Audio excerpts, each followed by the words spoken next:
Well, the Constitutional Court will today hear that urgent application lodged by the MK party and former President Zuma to have President Cyril Ramaphosa reverse his decision to place the Police Minister Senzo Mchunu on a leave of absence, appoint Firoz Cachalia to act on his behalf, and establish a Judicial Commission of Enquiry. Let's get more on the story from our SABC News reporter, Canny Maphanga. Canny, I suppose this is very uncharted territories, and it's not. We haven't heard these kind of hearings before, so this is a very important one, and we should be hearing from this quite soon. It's actually one that's scheduled for this morning, and we'll try and constantly get updates. I know that we're just trying to get in touch with Canny. She is there, but we'll hopefully be able to get that update from her, and we'll get that Constitutional Court hearing, that urgent application. Perhaps let's move on to another story, and then we'll touch base with Canny as soon as we've got connection with her in this bulletin. Now, the big one, apparently she is there. So, Canny, we've got you. We were just talking, obviously, about what's going to happen. That's where you are based this morning. And it's going to be an urgent one starting this morning.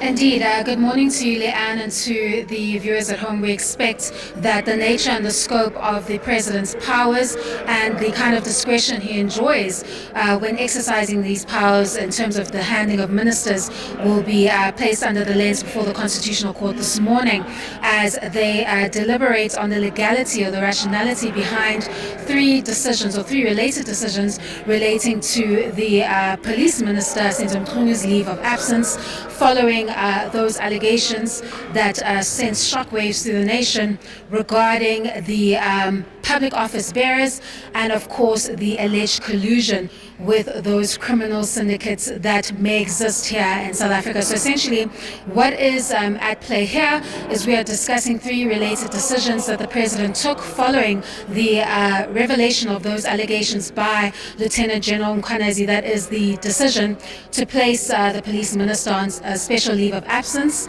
And then, of course, what would follow from that is that because there's a gap, he had to appoint an acting Police Minister, which is expected to commence on the 31st of July. And then, of course, to ventilate or rather test the allegations that are being made, the President then had to form or establish a Judicial Commission of Enquiry, which will be led by Justice Mahlanga, and he'll assume those duties once he retires or hangs up his robes from the Constitutional Court. And we expect that that special ceremonial sitting or that event will take place tomorrow, where he officially retires from the bench.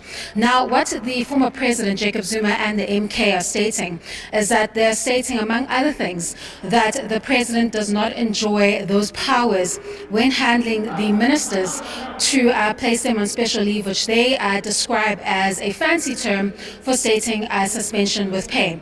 They've lamented the fact that there are now three ministers that are occupying that position with the addition of the acting Police Minister. They've questioned the rationale behind the President appointing the acting minister as well as placing the current minister on special leave, stating that there is enough evidence to have fired that particular minister, and they say that the President has unfettered powers to do so. We see them raising a number of arguments or a number of points to support that this decision was allegedly not rational. We see them arguing that the Police Minister, that is Police Minister Mchunu, is a close ally of the President, and they point back to the CR17 campaign. They also draw or try to draw conclusions between the axing of the former Deputy Minister, that is Andrew Whitfield, which they describe as a technical and minor transgression regarding his trip overseas that he took without permission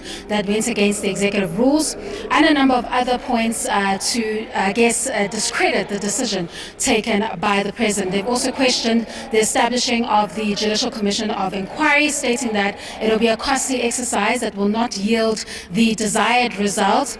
They've also pointed back to the Zondo Commission, stating that there are a number of failures allegedly, according to them, regarding achieving what that Commission of Enquiry intended to achieve. And they've also listed the number of issues that they feel could take place because there were allegations made against the judiciary, and we see that the president has appointed what will be the retired Justice Maphanga to preside over that particular inquiry. So a lot of issues to discuss regarding the nature and scope of the president's powers and the discretion that he's afforded.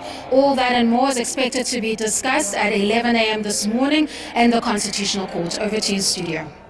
Right. Canny, thank you. That's a big one this morning. It really is. I know you'll keep us updated in the best possible way.